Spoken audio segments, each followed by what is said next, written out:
de volta com o Play, o programa que liga você à informação. E hoje, começando a semana, recebendo uma liderança do agronegócio, presidente do Sindicato Rural de Marechal Cândido Rondon, Edio Chapla. Seu Edio, satisfação tê-lo aqui pela primeira vez em nosso programa, primeira vez no nosso estúdio. Seja muito bem-vindo. Satisfação é nossa, né, de estarmos aqui. E eu vou dizer assim, a gente está aqui representando os produtores rurais, né? Então, uma satisfação grande de poder contar com esse espaço do programa de vocês, que é muito importante aí como essa intermediação aí de conhecimentos, enfim, transparecendo para vocês, jornalistas, e também trazendo para o nosso produtor rural o que realmente o sindicato está fazendo. Lembrando que o Play tem o oferecimento da Coresul Tintas, proteção e beleza que a sua obra precisa. Seu Edio, chegando ao final de mais um ano, dezembro de 2024, que balanço é possível fazer do agronegócio, esse setor que é tão importante não só para a nossa região, né? A gente dá para dizer isso, mundialmente falando, o agronegócio é fundamental, é peça-chave, e a gente sabe que todo ano tem os seus desafios, mas também tem os seus avanços. Que balanço o senhor faz desse ano de 2024 em relação ao agro como um todo? Eu ia dizer assim, é um ano que talvez não trouxe muito a agregar para o produtor rural, enfim, né? Por questões aí até do que nós estamos passando no agro, né? Nós vemos aí, nós tínhamos a pandemia, sofremos as questões de secas, em todas as regiões aqui do nosso município, enfim, os estados aqui do sul sofreram com essa questão. Então, vamos se recuperando. Aí no meio nós temos variação cambial, preço de commodities sobe o preço dos adubos, fertilizantes, enfim, e a gente fica sempre nessa volatilidade. Então, nessa questão seria isso, mas nós temos a questão política também, que não está como nós gostaríamos que tivesse.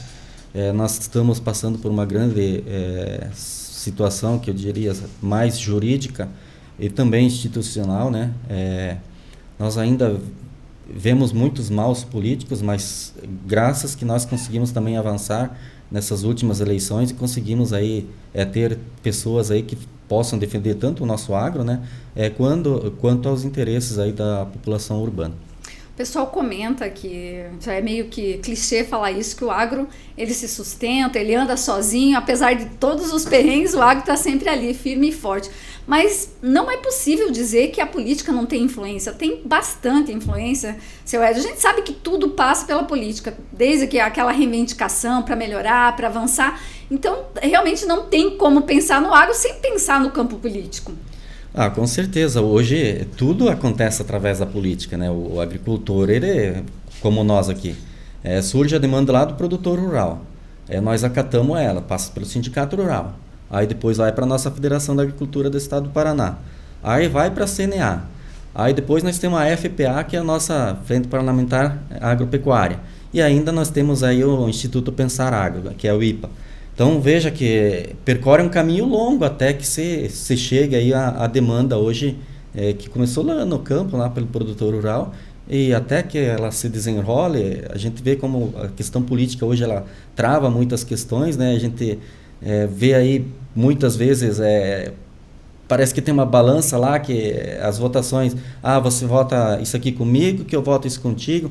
Então existem essas questões, mas nós temos que sempre procurar, e estamos sempre pressionando os nossos representantes políticos, tanto aqui no município quanto a questão do estado ou até federal, para que realmente eles, quando forem votar alguma questão, que não seja por ideologia, né?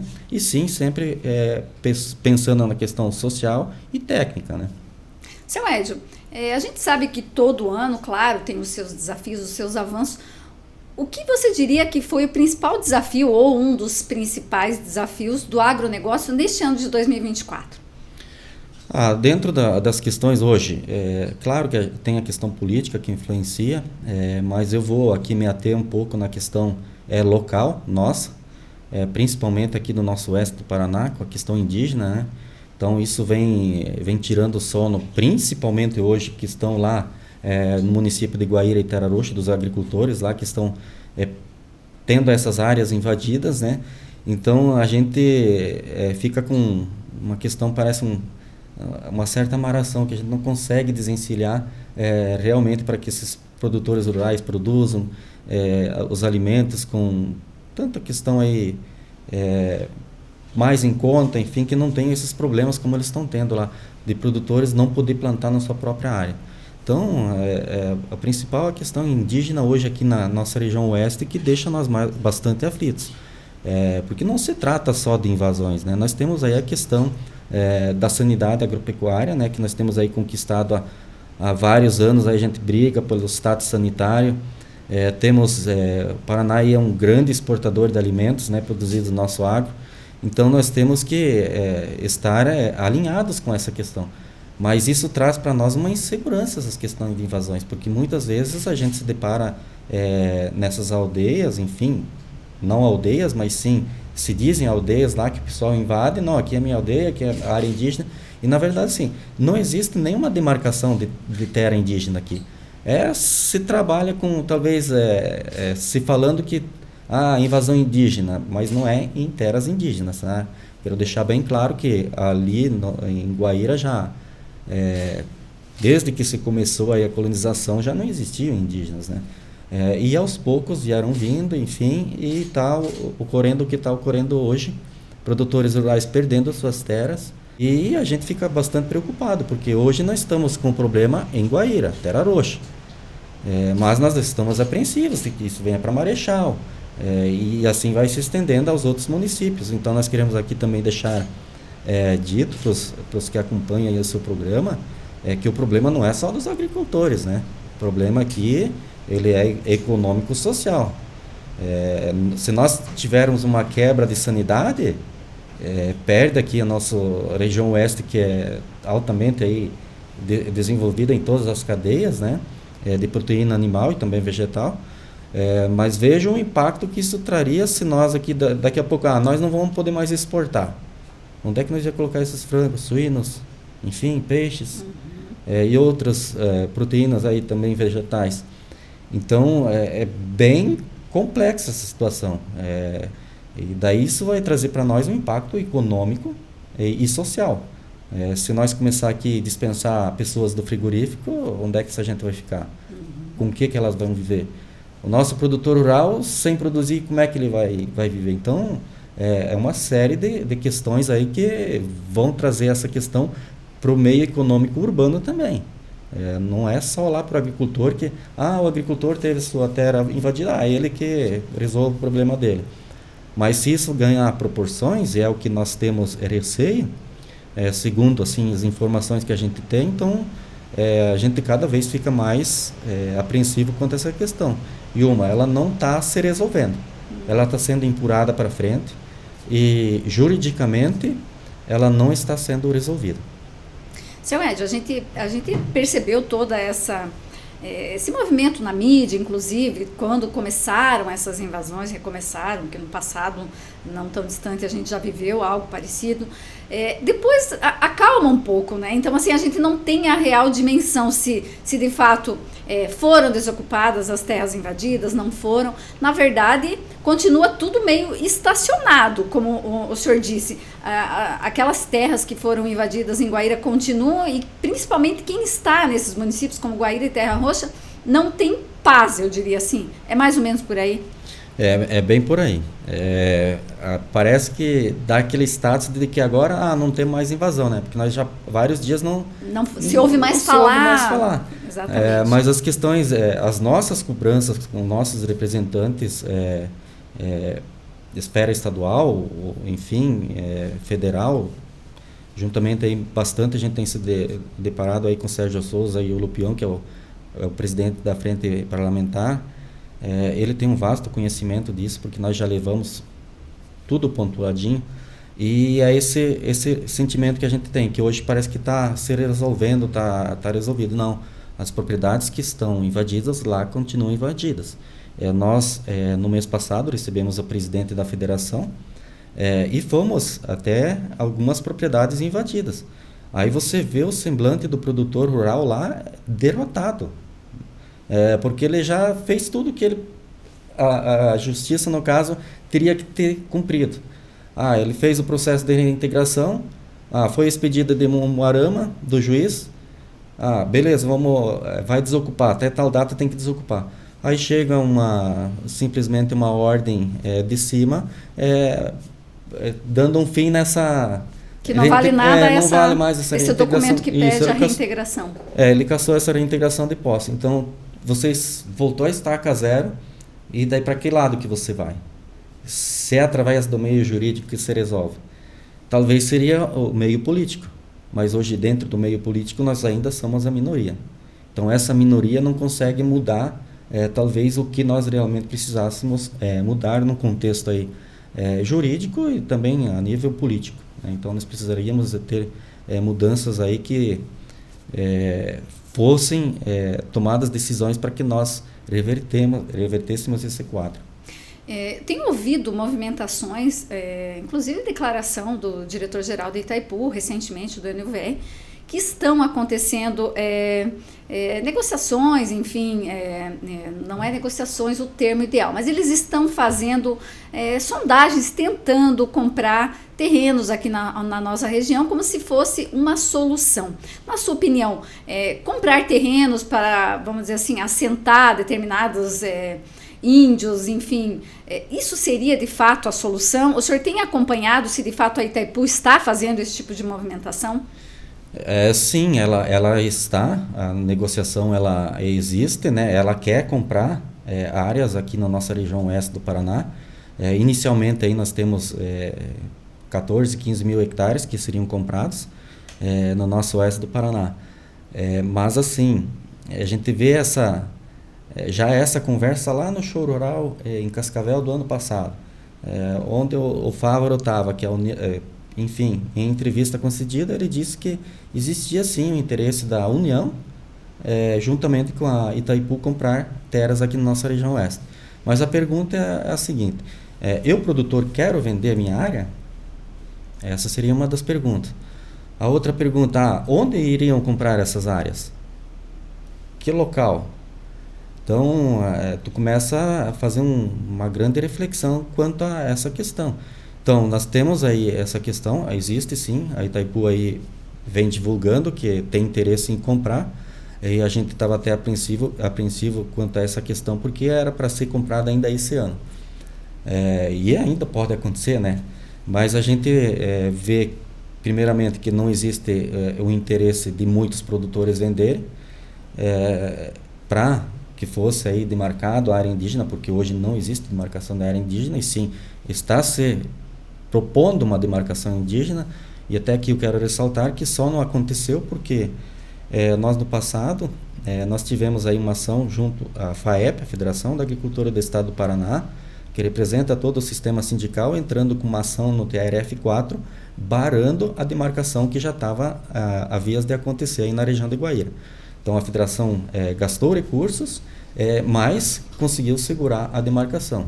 E até hoje ainda não foi demarcada porque existem laudos a serem seguidos, laudos antropológicos, e a gente está, de certa forma, amparado com laudos que estão a nosso favor. Que ali não existiam indígenas nessa região.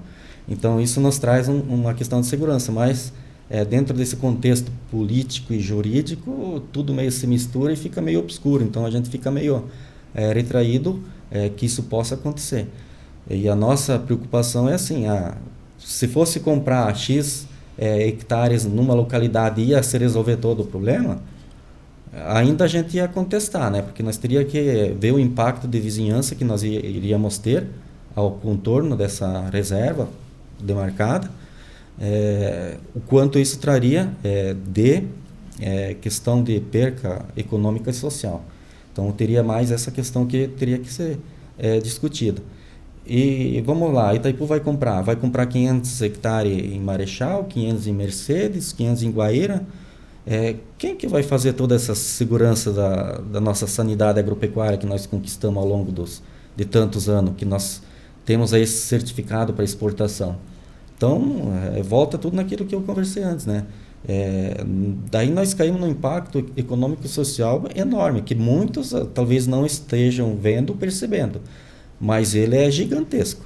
Ou seja, o produtor rural ele tem que seguir uma série de regras para que essa sanidade permaneça. E aí, por exemplo, os indígenas, eles não têm nada disso, não tem regra, então ele vai criar o frango dele, vai criar o suíno, vai criar o gado, do jeito que cria, sem os cuidados que o produtor tem que ter, e isso tudo, de fato, pode colocar em risco algo muito gigante. O Paraná, que não vai mais poder exportar, etc. Então também tem que se pensar nisso, seu Ed. E por que os políticos, as lideranças não levam isso em consideração? Eu ia dizer assim, os políticos e a quem nós estamos aqui ancorados, até esqueci de citar o Padovani, né? O Padovani, o Sérgio Souza, o Lupião, é o que nós temos mais contato direto, e os que estão aqui. Eles têm a questão a força de querer resolver esse problema, mas eles se esbaram na questão jurídica. Então hoje o problema maior é a questão jurídica. Então parece que aqui tem que ser demarcado e pronto. Mas nós temos aí vastos documentos que tratam aí das questões dos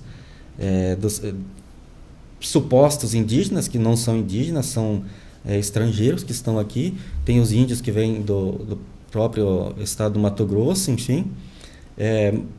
Mas como fica essa questão aqui? Então, ela está bem difícil no contexto jurídico, porque se fosse a vontade da questão política dos nossos representantes, principalmente nossos 3 representantes que aqui eu citei, estaria sendo bem encaminhada essa questão.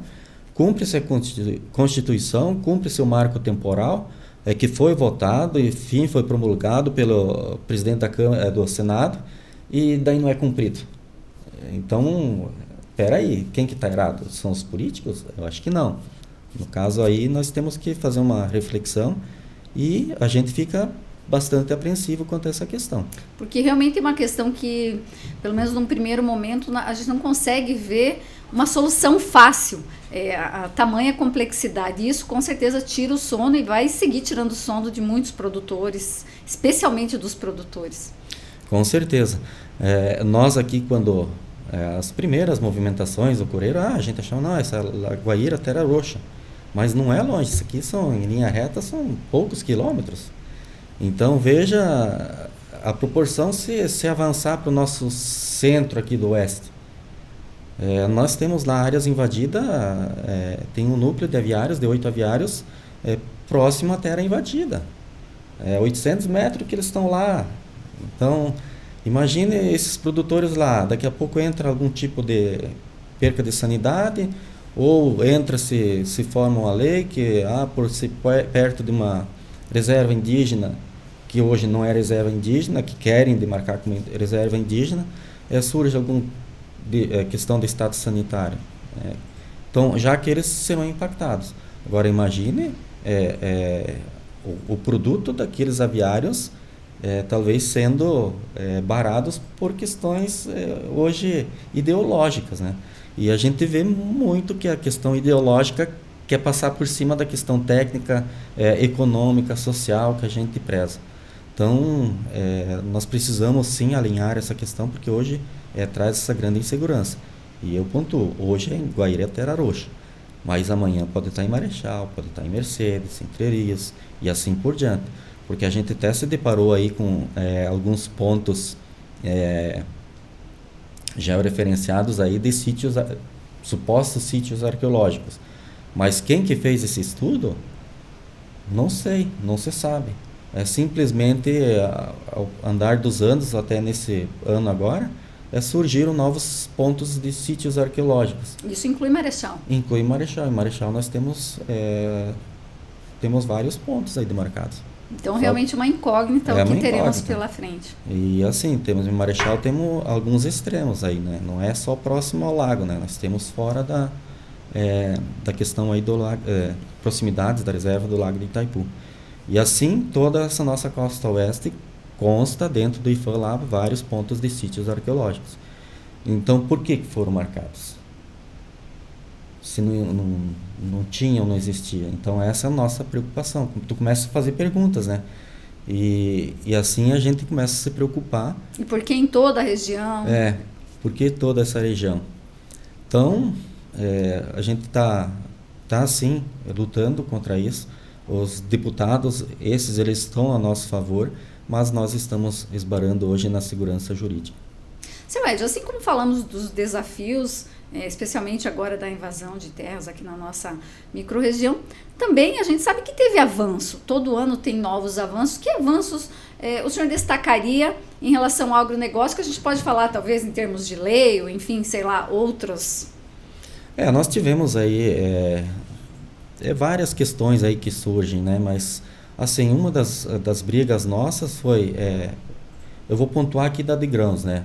Nós tivemos aí a questão de taxação pretendida pelo nosso governo do estado, que foi até barrado por imposição da federação, porque não se entrou em nenhum momento a discussão e simplesmente foi colocado em pauta para votação.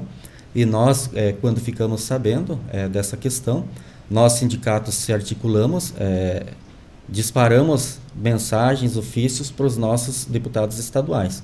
Então, todos eles já, todo mundo tá alfinetando nós aqui. Então, se ia passar um troço daquele ali, então muitos deputados talvez tivessem problemas com a sua carreira política. E naquele momento, então, a federação acionou aí a questão do governo do estado e naquele momento foi retirado, mas ainda não vamos dizer que não vai acontecer. Mas que nós estamos pressionando para que isso não aconteça. A questão do índice da umidade. Daí nós temos a questão do outro ponto, que é a questão da umidade, né? Que estão querendo aumentar 1 grau de desconto para o nosso produtor rural. E isso não é só 1 grau, não é 1%, porque lá dentro de uma tabela ele vira um percentual bastante, eu digo assim, no final das contas é um valor significativo, expressivo. Então, na questão de grãos, daí nós temos na questão de bovinocultura de leite. Nós temos o Conselheite, dentro do Conselheite nós temos a Câmara Técnica. Então, ali são revisados os valores de custos de produção no caso ali do preço do litro de leite. E assim, esse ano, então, sentamos novamente com a indústria e propomos uma nova metodologia de fazer esse levantamento de custos, porque a passada estava defasada, né? Então, assim, a gente vem trabalhando, não que o Conselheite ele seja o valor que tem que ser praticado, mas ele é um valor de referência. Então, a referência do preço é esse, então a negociação minha com o laticínio, ela é individual. Então, se o laticínio não quer te pagar o que o Conselheite está ofertando não, mas tomando como parâmetro, então eu procuro um outro laticínio, né? Então eu faço uma negociação entre eu, laticínio, com outros laticínios. Então isso também eu digo assim, é um avanço que nós tivemos nessa mudança de metodologia. Isso não é fácil assim, não. Nós sentamos nós dois aqui, agora vamos... Sim. São várias reuniões até que você chega num consenso. E estamos aí nessa luta do Conselheite também.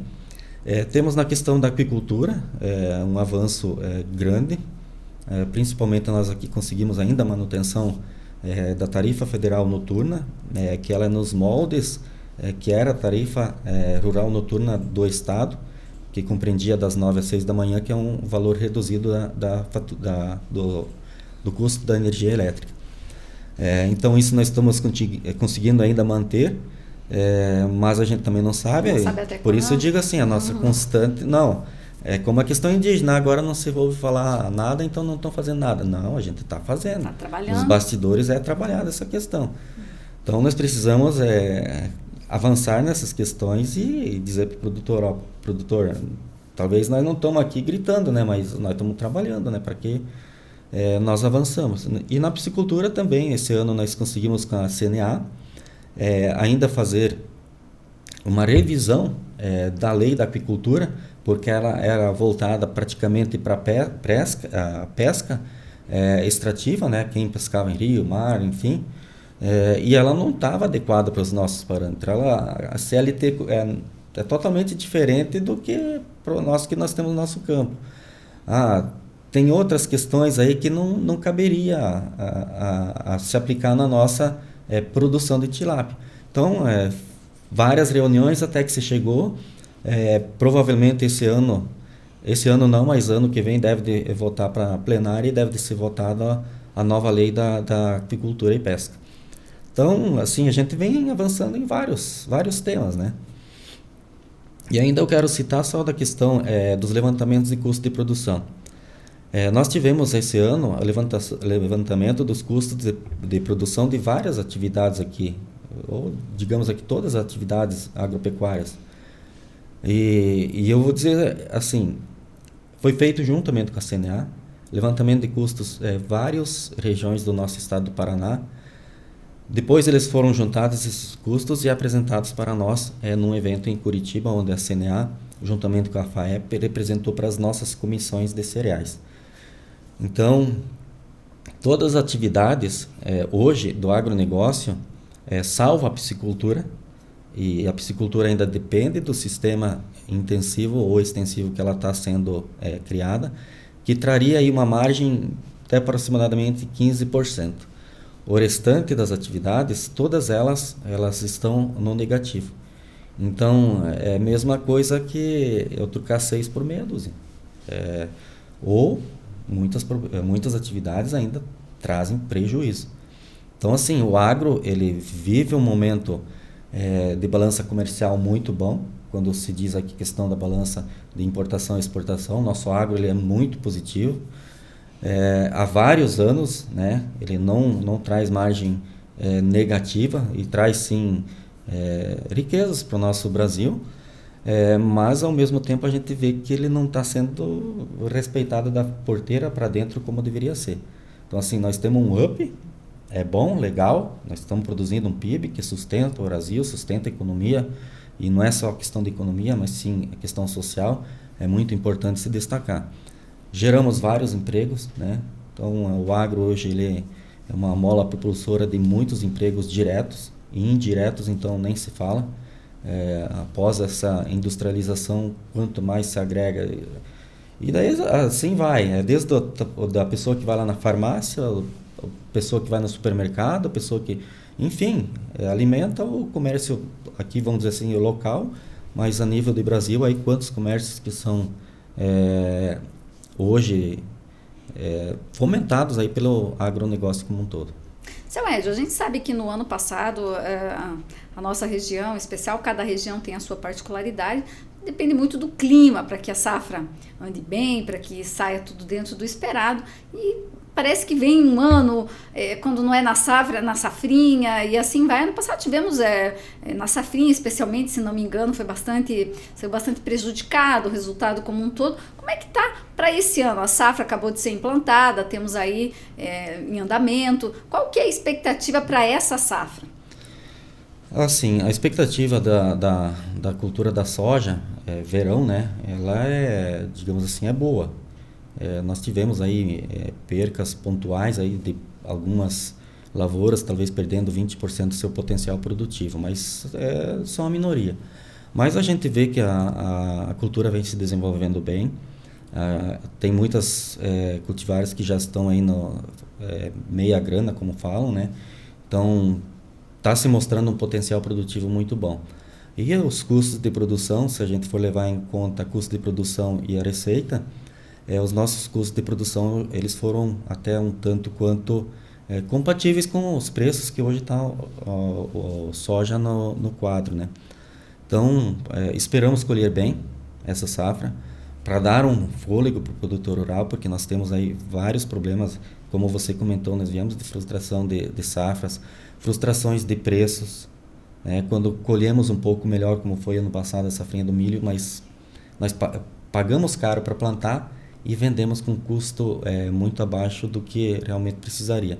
Então, quando deu, o preço estava baixo. E nós aqui na nossa região, quando o preço do soja foi a 180, bateu R$200, muitos produtores não tinham a produção, né? Porque nós aqui sofremos com a seca e nós não tínhamos o grão para vender. Digamos assim, perdemos o cavalo encilhado, né? Uhum. Então, isso fez com que muitos produtores aí deram uma retraída, né? Eles precisam de uma safra boa, uma constante de safras para começar a rodar novamente. Nós tivemos aí a questão dos Proagro, dos seguros, muitos produtores rurais ainda estão esperando seguro de 2 safras atrás de soja. Então, isso é uma constante que a gente briga para seguradoras serem seguradoras de ponta, mas muitas vezes se coloca as seguradoras e, como no caso aqui, nós tivemos uma seguradora que, podemos dizer assim, deu calota nos produtores, né? Justificou muitas questões que não são plausíveis tecnicamente dentro do contexto para te negar o seguro. Então, são dificuldades aí que nós encontramos. Preço, clima, variação cambial e por aí vai. E muitas vezes, não sei se essa leitura que o senhor faz, mas a gente tem a impressão que no passado era um pouco mais fácil para o produtor, parece que ele se reerguia depois de uma quebra ou outra, e hoje em dia parece que é um pouco mais difícil para ele realmente voltar a estar, vamos dizer assim, no positivo. Sim, nós no passado, eu lembro muito bem, a gente sempre veio da agricultura, quando nós tínhamos uma frustração de safra num ano, e o ano subsequente, ou 2 anos de colheitas boas, né? Você já se equilibrava com as tuas contas. E hoje, como a nossa margem ela é muito estreita, uma safra quebrada, se o produtor não tiver amparado com o seguro rural, ou no caso, que nem aqui eu comentei, nós tínhamos seguro, mas a empresa negou o seguro. Então, isso começa a trazer dificuldade financeira para o produtor rural. E assim, para tu recuperar uma margem estreita, é difícil. Com uma margem estreita, recuperar um buraco que se fez lá no passado, com a frustração de safra, é difícil. Eu ia dizer assim, é que nem você fazer um buraco com uma baita de uma pantaneira, e agora eu vou cobrir esse buraco aí com uma pá na mão. Então, mais ou menos assim, só para exemplificar como é difícil o produtor hoje, quando ele tem uma frustração, para ele começar a conseguir se levantar. E assim nós temos aí nossas atividades, então elas também passaram por volumes. Você precisa, na agropecuária, né, você precisa girar volume para ter uma quantidade de receita boa. Uma vez você vivia com um aviário, né, na época da Sadia, aqui quando era lá no passado, pessoas que tinham 2 aviários eram pessoas, digamos assim, bem prósperas, né? E hoje, talvez 1 aviário, 2 aviários, dependendo quantos tem dentro da família, acaba sendo insuficiente para que você usufrua a questão econômica e também a questão social. Você fica meio desamparado. Então, nós precisamos, não sei, temos que achar uma fórmula de equilíbrio. E a gente vê muitas vezes aí sendo feitos modais, né, de aviários. E aqui eu quero dizer assim, a gente vê a nível de estado modais de 16 aviários. Como é que os nossos aviários mais antigos vão competir com esses 16 com tecnologia de ponta? Como eu falei antes, nós já viemos há uns vários anos, se nós colocarmos na ponta da caneta as atividades agropecuárias, elas vêm num negativo. Em negativo com prejuízo, não é empatando. Então, ficou do produtor, fica difícil dele fazer a sua manutenção de equipamento, ou aviários, enfim, chiqueiros, suinocultura como um todo também. Então, tudo isso começa a se travar quando você não tem uma receita boa.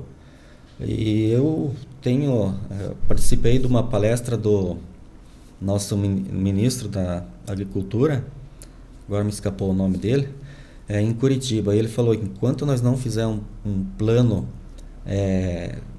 de crescimento sustentável para o agro, nós vamos estar sempre nessa gangorra, né? Talvez agora é o momento de o mercado bom, o mercado fora está bom para exportação, vamos fazer novos aviários, enfim, o mercado saturou, aí o que acontece? Os preços caem, as margens são menores e o produtor acaba caindo com dificuldades econômicas. Então, existe um contexto econômico que precisa ser levado em conta. Nós precisamos realmente organizar para que nós primeiro vamos lá fora buscar mercado. Tem mercado para nós produzir mais frango? Tem. Então vamos aumentar tantos aviários. Mas assim, virou uma disputa, parece que assim, dá uma impressão que virou uma disputa entre empresas, produzir mais frango, a outra produzir mais, e se passou para volumes, para a indústria é bom, né, porque ela tem um volume, consegue diluir isso, mas quando você transfere essa questão para o produtor rural, talvez ela não é a balança ideal que precisaríamos ter. Seu Edio, puxando a questão do contexto econômico, como você acabou de citar, o que a gente pode esperar da economia em 2025? Sinceramente, A gente vê, primeiro, vamos lá, economia. Se nós produtores rurais fizermos uma boa safra, e tomara que assim venha, vamos conseguir passar mais fácil esse cenário econômico que a gente está vivendo. Dólar alto, hoje para tomar empréstimo com juros extremamente altos, então não é momento do produtor pegar recursos para fazer investimento, mesmo que seja a longo prazo. Nós, dentro desses custos de produção que foi feito juntamente com a CNA, nenhum dos cenários da avicultura, suinocultura, ele é positivo quando você coloca esse cálculo, né, de viabilidade econômica. Então ele não se paga. Uhum. Então tu jogar na sorte não dá. Não dá. Não, hoje o produtor está recebendo 1,50 pelo frango. Mas daqui 2 anos vai estar 2,50. Nós não podemos mais jogar com isso. Uhum. O risco é muito grande. É muito grande, e até por questões que nem eu comentei. As questões muitas vezes são olhadas pelo volume e não pela receita líquida que o produtor rural deveria de ter lá da porteira para dentro, na sua propriedade. Então isso, a gente tem essa questão que a gente tomara que produza, mas o cenário econômico para o próximo ano ele não é muito legal.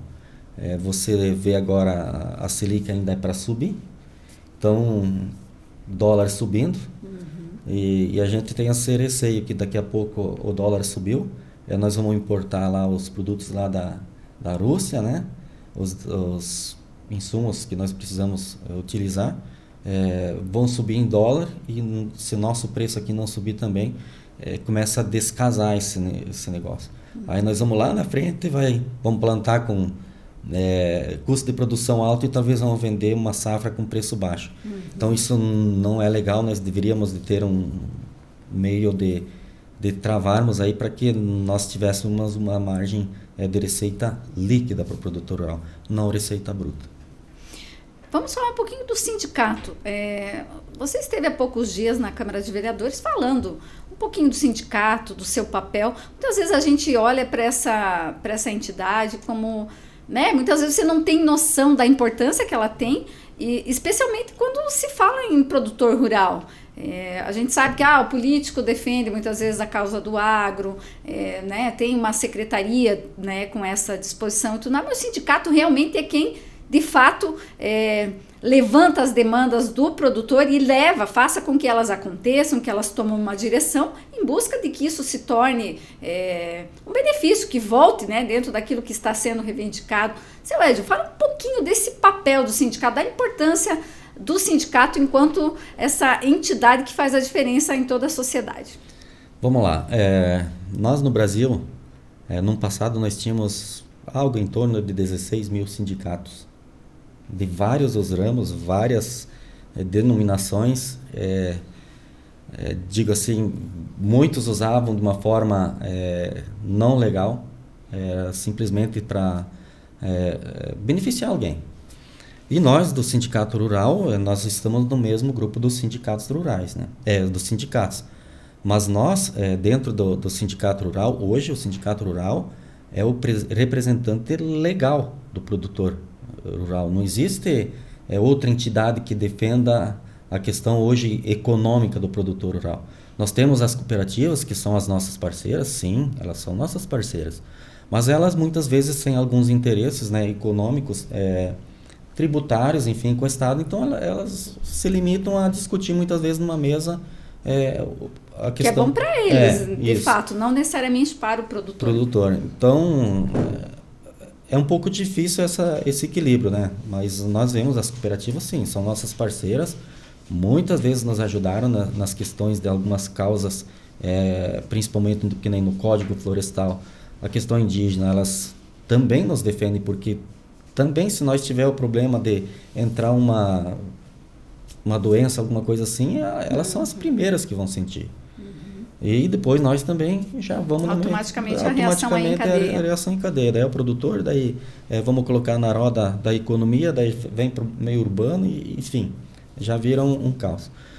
Então o Sindicato Rural, ele representa os produtores rurais. Eu, quando fui começar a participar do Sindicato Rural, eu entrei para participar dentro da comissão de avicultura. Então, só para contextualizar ainda, dentro do nosso sindicato nós temos 7 comissões que nós representamos na federação. Então, eu tenho 2 representantes da avicultura, tenho 2 da piscicultura, tenho 2 da suinocultura, tenho 2 de cereais, e 2 enfim, todos os ramos que nós temos aqui no nosso município são representados. E assim é em todo o estado. Então, em alguns lugares é um pouco mais. Vou aqui colocar um exemplo, Prudentópolis. Eles têm a comissão, 2 representantes da comissão de fumo.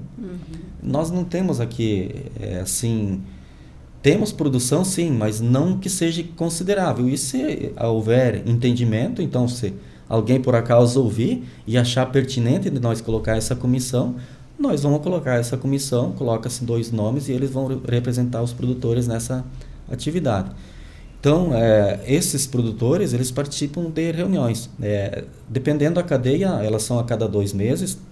No caso, a bovinocultura de leite ela é mensal, por causa da questão da apresentação dos custos de produção dentro do Conselheite, onde se toma os custos de produção da indústria e os custos de produção do produtor de leite.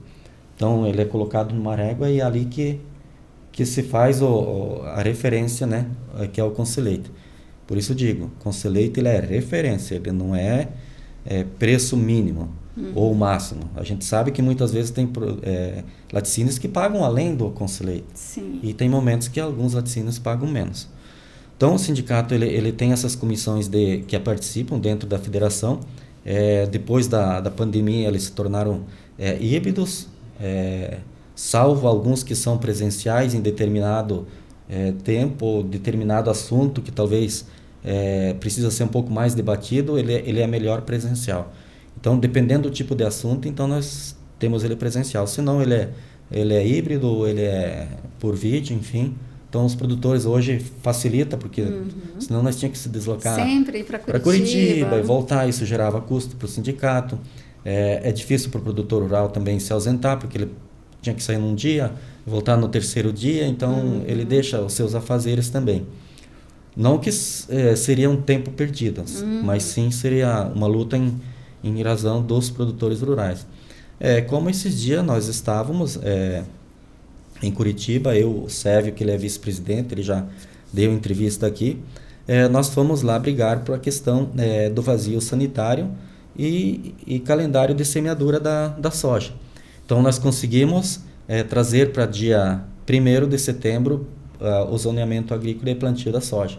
Então, nós sistema sindical, conseguimos mais essa questão para o produtor rural. Então, isso não aconteceu por acaso. Isso foi discutido. Nosso Paraná é grande, nós temos climas diferenciados, então... aqui no oeste nós podemos plantar, noroeste, eu digo assim, nós podemos plantar um pouco antes, o sul e o sudoeste depois, então são calendários. Como é que você coloca a divisa dos municípios? Então, para mim, você é meu vizinho, você tem um calendário, eu tenho outro. Então, mas isso é discutido, teve discussões sim, mas se chegou num consenso de se manter o vazio sanitário, né, para que nós temos aí essa quebra de ciclo de doenças, enfim, e assim são conseguidas as questões para os nossos produtores rurais. Então a demanda vem do produtor, passa pelo sindicato, é discutido, e assim vai para a FAEP, para a Federação, CNA, FPA, Instituto Pensar Agro, e daí que se toma, quando for esfera federal, sobe para a CNA, e quando é estadual, vai direto para a nossa FAEP aqui no estado do Paraná, em Curitiba, onde são tratados diretamente com eles. E a questão do sindicato rural ainda. Nós temos essa representatividade do nosso produtor rural, então muitos produtores, talvez eles, os nossos associados, que nós temos lá 650 associados hoje, eles talvez, vamos dizer, eles ganham uma causa, mas é por todos os agricultores, não é só para o associado. Então, nós gostaríamos de que o produtor entendesse um pouquinho mais que nós não somos o sindicato mau. Nós não somos o sindicato que toma o dinheiro dele para usufruir. Nós estamos aí de mãos dadas para nós construir o melhor que seja economicamente social para ele e econômico, que seja um equilíbrio para ele na atividade, não causando esse êxodo rural que nós tivemos já há vários anos aí, cada vez mais gente saindo do sistema da agricultura indo para o meio urbano. E assim, graças que hoje parece que com essa retomada de tecnologia isso deu um up, parece que os jovens estão pensando lá na propriedade, né, porque eles também podem ganhar seu sustento lá na propriedade e estão fazendo devagar essa sucessão. Mas ela é difícil, né? Ela não é fácil, até porque por questões que eu citei, quando você entra com dificuldades econômicas dentro de uma família no meio rural, todo sofre. Pai, mãe, filho, e se talvez tenha o filho casado, são os netos que talvez não tenham recursos para sobreviver, enfim. E no meio urbano eles acharam esse porto seguro, digamos assim, de ter seu salário todo mês e não passar por essas dificuldades. Então nós ainda carecemos muito de políticas que sejam voltadas para o agronegócio. Eu só queria ainda destacar da questão dos serviços que o Sindicato Rural presta. Então nós temos aí a questão dos serviços, eles são bem mais em conta quando o produtor é associado.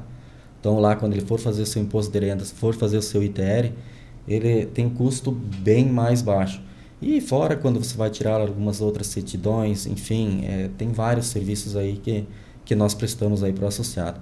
Então nós hoje, com essa, digamos assim, taxa simbólica, né, de associado que a gente cobra, não é um valor alto pelo que o sindicato entrega diretamente e depois indiretamente com as conquistas que todo o nosso sistema FAEP, juntamente com o Senar, faz. Quem não é associado e tem interesse em se associar, é só chegar no sindicato rural, seu Edio? Sim, o produtor rural hoje que tiver interesse em se associar, basta levar uma matrícula, contrato de arrendamento, e ele pode se associar. Então, esses são os documentos exigidos para que ele possa estar participando. Agora, como para ele poder pertencer numa diretoria do sindicato, ele tem que ter um enquadramento. Então, talvez você tenha sua matrícula com mais de 4 módulos fiscais, talvez você tenha 2 alqueires, mas você é um empregador, você emprega, então você se enquadra para estar dentro dessa... Isso é uma exigência por estatuto da federação, então é estatutária. Então, produtor, é simples, basicamente um contrato ou a sua matrícula diária, né? Ele pode levar lá no sindicato que a gente faz associação e daí ele pode estar usufruindo aí de todas hoje dos serviços que o sindicato oferece. Seu Edio, falando em diretoria, ano que vem tem eleição da nova diretoria, como é que funciona? É de 2 em 2 anos? Nós temos a eleição, ela é cada 3 anos. 3 anos. A Federação da Agricultura, a FAEP também é cada 3 anos, né?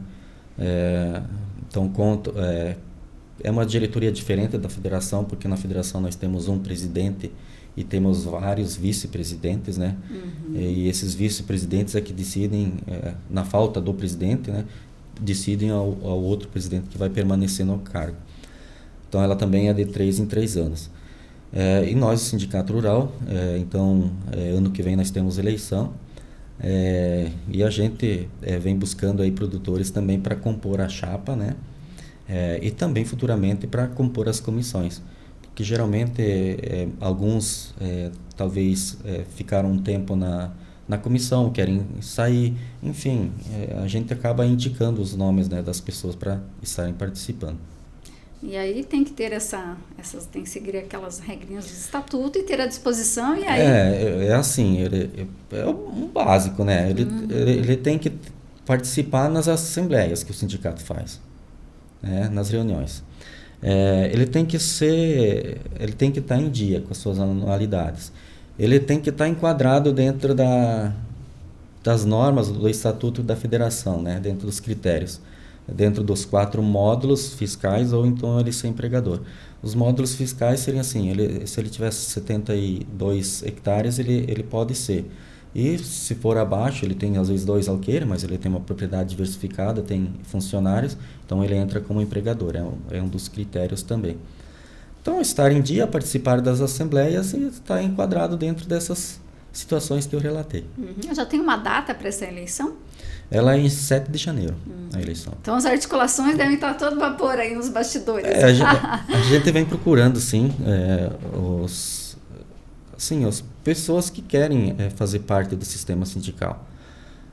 Muitas vezes, e ainda a gente percebe que ainda nós temos essa restrição. Sindicato é uma palavra muito forte, poderia ser uma associação, mas daí por lei ela não representa os produtores. Sim. Então tem todo esse contexto. Então nós só precisamos, aqui vocês também ajudem-nos a divulgar que o sindicato rural, ele não é sindicato ruim, não é da gente que quer usufruir do produtor rural, mas sim nós precisamos ter quanto mais pessoas dentro do sistema sindical, nós se tornamos cada vez mais fortes. E assim, quanto mais pessoas nós tivermos dentro do sistema sindical, talvez nós conseguimos aí destacar algumas pessoas que podem fazer no meio político a diferença, né? Talvez sendo um candidato a vereador, representando um conselho, que muitas vezes as pessoas acham que assim, os conselhos não são importantes, né? Eles são, sim. Nós temos aqui o conselho, o CMDA, no qual eu faço a presidência, assumi esse ano. Então, temos a comissão do desenvolvimento do município de Marechal Cândido Rondão, né? De desenvolvimento agropecuário. Nós temos aí o CONSEG, que a gente tem um grande parceiro aí, até por questões de segurança. O sindicato disponibilizou uma arma de calibre bom para os policiais, e o CONSEG é parceiro nosso e nós somos parceiro do CONSEG.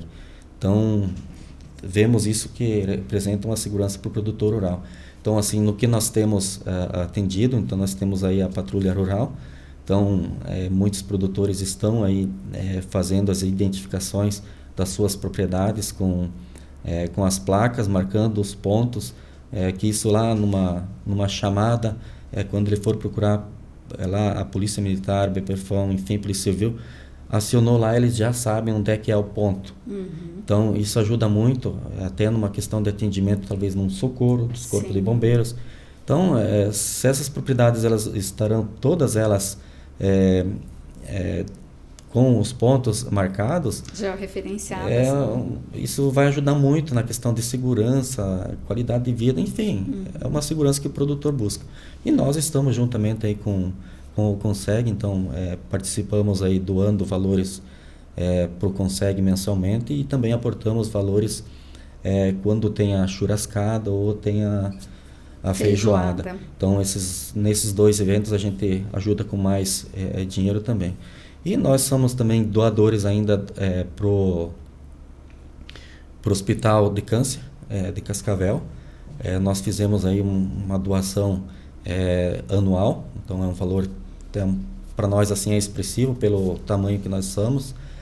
Então a gente vem contribuindo aí com essas entidades. Então, assim, a gente gostaria mesmo que realmente os produtores vissem o sindicato não como uma barreira, mas sim como uma entidade voluntária que está ali para prestar o serviço para o produtor rural, e nós temos essas várias conquistas aí que nós conquistamos ao longo dos anos. Antes você até comentou da questão o que aconteceu, né, uma retrospectiva ainda. Esqueci de pontuar aí a questão de tráfico de maquinários agrícolas em rodovias. Então, nós precisamos mudar todo o texto, porque aquele texto que foi construído lá anos atrás, quando nós não tínhamos os maquinários que nós temos hoje no campo. Vamos dizer, não cresceu em proporção,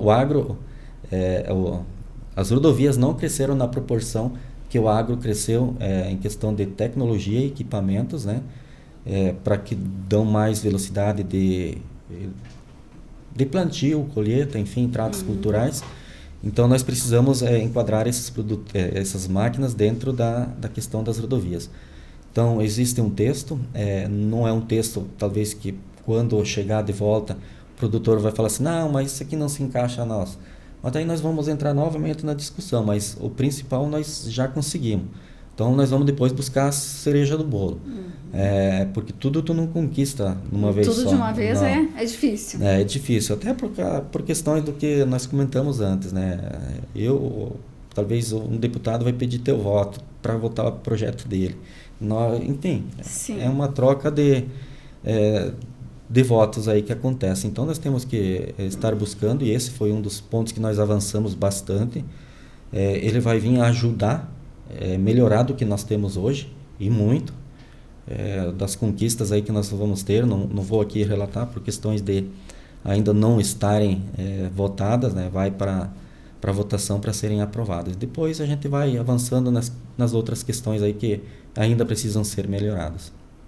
Seu Edio, a gente podia bater, o nosso papo podia continuar aqui, que tem tanto assunto bacana ainda para discutir, mas o Dean já está me avisando aqui que o nosso tempo já esgotou.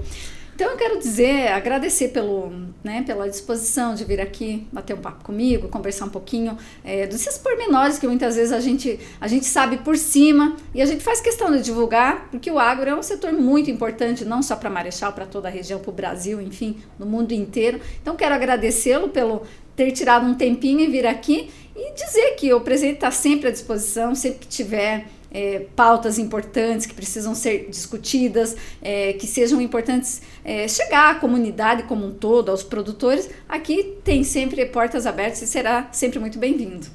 Não, com certeza. Talvez a gente, o que a gente estava comentando nos bastidores, né? Às vezes a gente, não é por questões da acomodação, mas a gente vive acelerado. Agenda, sempre corrido. Mas assim, talvez isso que falta, talvez da nossa parte, a comunicação. Nós assim até viemos gastando mais em marketing, a própria federação vem construindo, vem com novos planos, projetos, né, para que nós melhoramos essa troca de informação. E nós precisamos aqui dizer para o meio urbano, nós não somos contra o meio urbano. Muitas vezes existe parece que aquela situação meio urbano contra o meio rural. Eu só queria ainda pontuar, né, então, que o Sindicato Rural, além de tudo que nós conversamos, nós temos aí os cursos do Senar. Então, nós estamos promovendo vários cursos e podemos aí, próximo ano, nós viemos com uma nova cara, com a TAG, que é Assistência Técnica e Gerencial, onde o produtor rural ele vai ter um instrutor do Senar durante 2 anos de acompanhamento na sua propriedade. Então, ele vai estar lá uma vez por mês, faz o diagnóstico, né, do decorrer das visitas, levanta os problemas, levanta também os pontos bons que a propriedade tem, que pode melhorar, e assim, depois ele entrega um plano do produtor rural para ele estar melhorando a sua atividade aí, e trazendo com certeza aí mais receita para ele, produtor rural. Então, nós vamos iniciar aqui na cadeia do leite, né? E demais ele deverá ser estendido assim para depois outras categorias. Nós vemos assim que partimos para o leite porque o leite hoje ele está presente em mais propriedades rurais. Então, quanto mais pulverizado continuar o nosso agronegócio, mais pessoas fazendo diversas coisas, assim nós fortalecemos o agricultor lá no meio rural. Meu muito obrigado, e quem sabe aí numa próxima a gente vem com mais assuntos aí. Muito bem, com certeza, 2025 voltamos a conversar e espero que seja de muitas coisas boas. Nós esperamos. O Play vai ficando por aqui, lembrando que este programa tem um oferecimento da Coresul Tintas, proteção e beleza que a sua obra precisa. Siga as nossas redes sociais e fique por dentro de tudo o que acontece em Marechal e região. O presente, você bem informado.